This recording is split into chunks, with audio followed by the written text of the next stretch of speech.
Ang body positivity ay masyadong controversial ngayon, hindi lang sa Pilipinas, kundi pati sa ibang panig ng mundo. Ano nga ba ang kahulugan ng body positivity?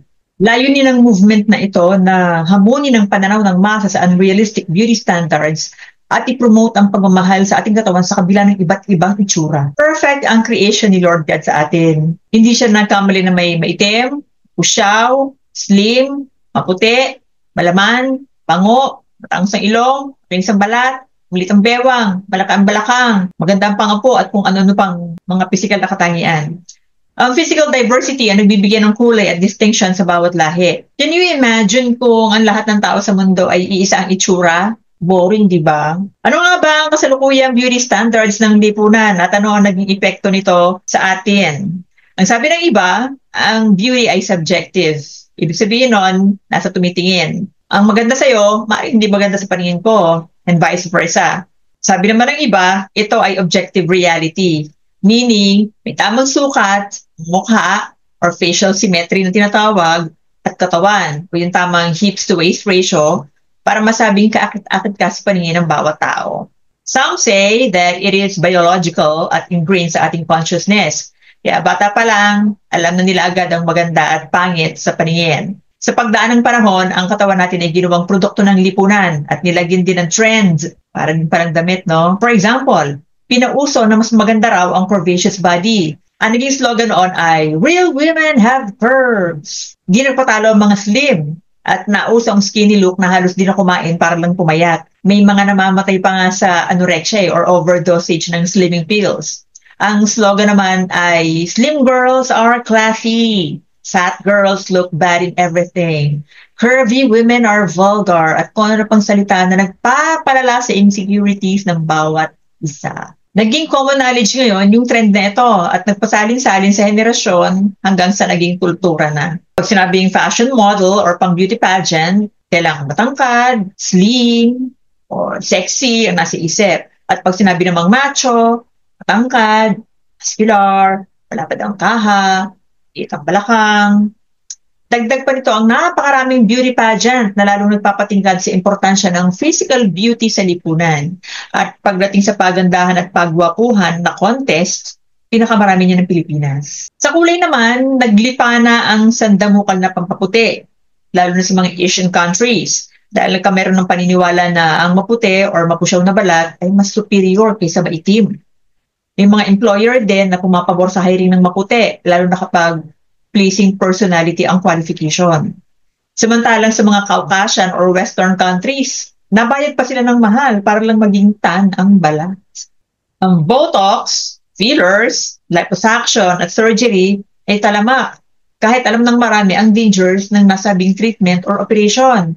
Sa Instagram at iba pang social media platforms, pag tumingin ka ng litrato ng mga influencer, magugulat ka, pare-pareho talagang itsura nila.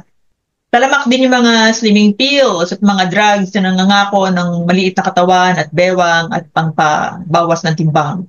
Sa South Korea, ginagawa lang na graduation gift sa mga teenagers ang surgery. Sa USA, particularly sa Hollywood, nagkaubusan ng drugs na Ozempic nang mailaunch ito sa market. Ang dahilan ay nabubusog ang pakiramdam sa drugs na ito kahit konti lang yung kinakain. Kaya papayat ka talaga. So sa madaling salita, gustong pumayat ng walang effort, weight loss at hindi wellness ang priority. Para may push ang agenda ng unrealistic beauty standards, ito ay ginagusto ng malaki ng media at grupo na nakikinabang sa insecurities ng bawat tao na para bang ang katawan natin ay madaling i-modify sa kung ano ang trend. Ang FOMO mentality or yung tinatawag na fear of missing out mentality ay masyadong na-cultivate. Na ibig sabihin nun, dahil ginagawa ng iba, gawin mo rin. Otherwise, hindi ka in. At dahil nga gustong maging in sa beauty standards ng mga tao, kumikita ng gusto ang industry na may kinalaman sa pagpapaganda. Bakit? Kasi dahil may pamantayan na hinahabol ang mga tao at gumagas sila, at lamang abutin ito. At dahil malimit na kukumpara ang bawat isa, lalo na sa panahon ng wala katapusang selfies, yung tinatawag na comparisonitis, nagkakameron tayo ng pakiramdam na tayo ay inadequate. Anong na-highlight instead? Kapintasan. Nagiging bulag tayo saan? Sa magaganda nating katangian. Ano ang nagiging resulta ng mga ganitong kultura? Obsession, materialism, consumerism, lack of self-esteem, superficiality or kababawan, at marami pang iba. Meron pa pa nga akong isang napanood na isang batang Black American na binigyan ng Barbie doll ng kanyang ina.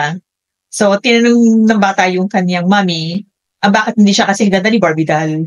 Sa ganitong sitwasyon, kung ang magulang ay hindi makakapagbigay ng magandang paliwanag, tatanim sa utak ng bata na hindi siya maganda in her own right and she will feel inadequate. At yung mga ganung pananaw ay nagiging generational. Nadadagdagan pa ito ng mga negative comments at mga mensahe na may mga kalakip na physical biases tulad ng galing sa mga kakilala, kaibigan, kamag-anak, social media, advertisements, at iba pang mga platforms na nagpapalala ng ating insecurity. For example, boy, taba mo ngayon, mas maganda ka dati nung payat ka.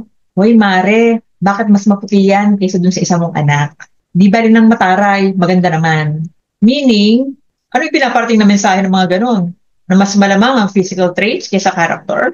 Na pag-attractive ka, superior ka, kahit ang ugali mo, di ka aya-aya. Sinadya man o hindi ang comments, mas sumapa din sa pakiramdam. Tumatatak ito sa isip at puso ng bawat pinagsasabihan at nagkakamero ng mababaw na pananaw.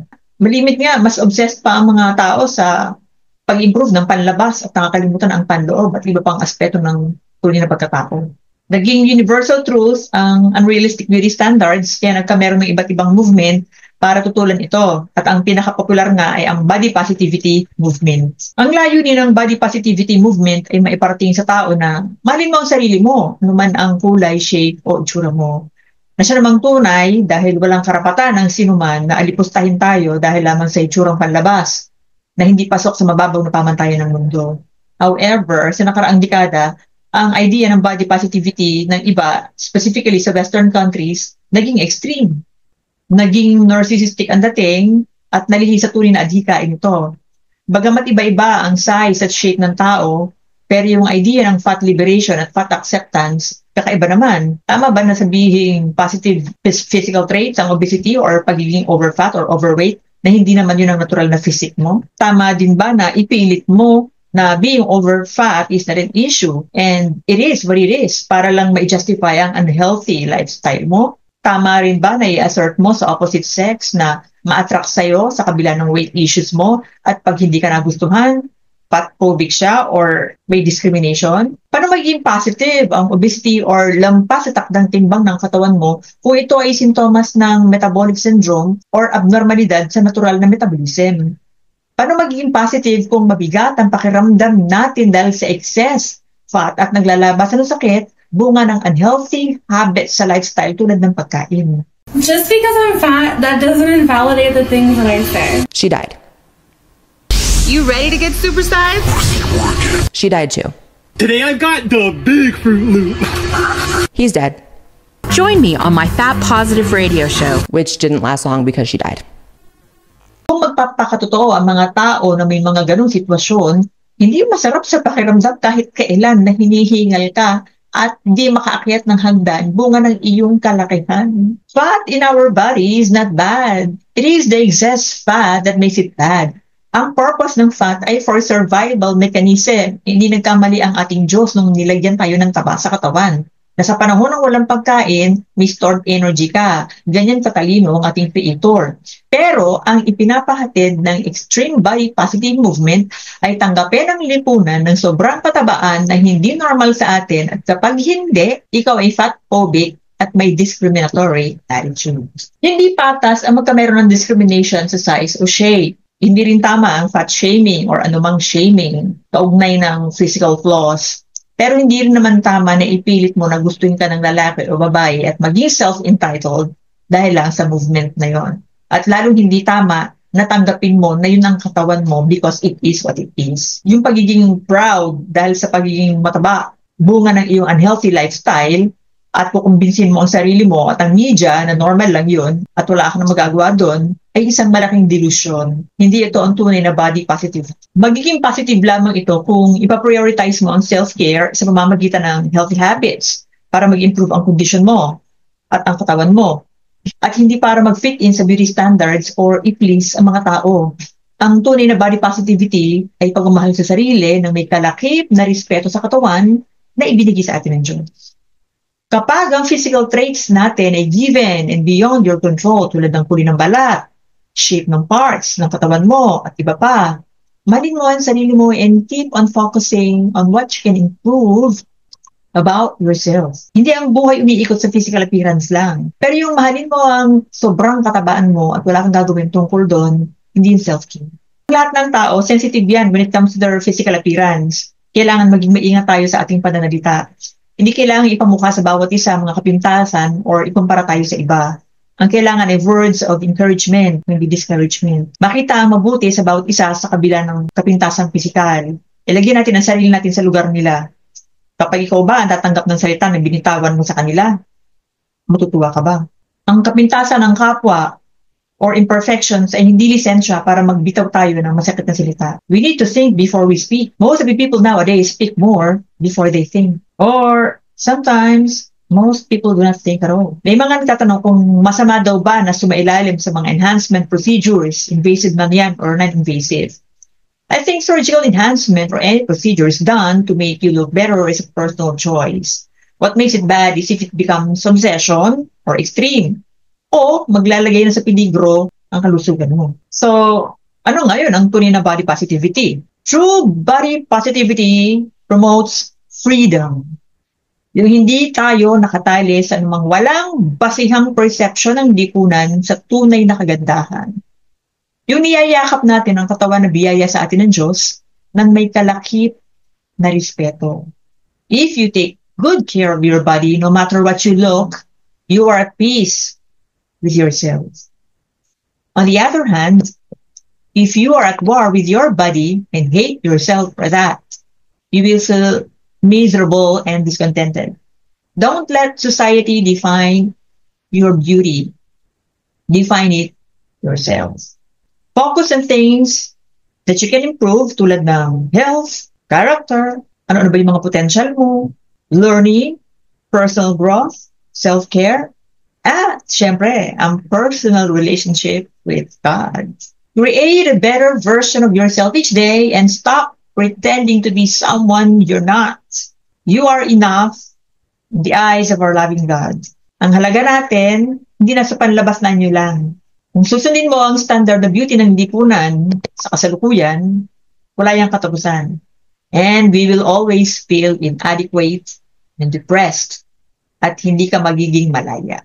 Bagamat wala tayong karapatan na i-assert ang positibong pagtanaw o opinyon ng iba sa ating pisikal na kalagayan dahil sa nakagisnang paniniwala, wala kang magagawa doon, pero may karapatan naman tayong maging confident at mahalin ang sarili natin sa pinakamataas at pinakamagandang pamantayan ng Amang Lumikha. Sabi sa 1 Peter 3, verse 3-6, let your beauty come from your inner personality, not a focus on the external.